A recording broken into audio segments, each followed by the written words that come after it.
hiền ngài lòng hai ông tê ngài cho mình giàu lộc phúc lộc anh xuân ngài lòng hai ông tê thì tăng tràng một cái phúc lộcตัวกายที่จะพอให้สวยๆยิ่งไงตัวไม่ดีตัวไหนมาไม่ควรจะใช้หลงพกมาอย่างถ้าเราเรียนตามนักการคอยลงเนี่ยว่าสวดเทียนการเรียนป่าแต่วันทุ่งรอจนคุยไล่ออกมาลงส่วนลงไล่แล้วนี่จนคุยเสียหมดเราไว้เชื่อโจกี้เขาเทียนกันเชื่อตัวเนี่ยบาร์มาสัตว์วันนี้ไงเราผมไล่จนโตมาสัตว์ที่ได้ละบาร์เนี่ยผู้ป่วยเป็นนั้นบาร์มาตัว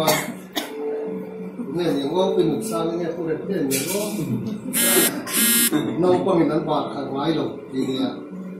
นะครับถ้าอย่างบาร์เด็ดตัวบาร์ชวนประสบเด็ดมันสาธิตมันไว้คุยมันเนี่ยมันนี่สิ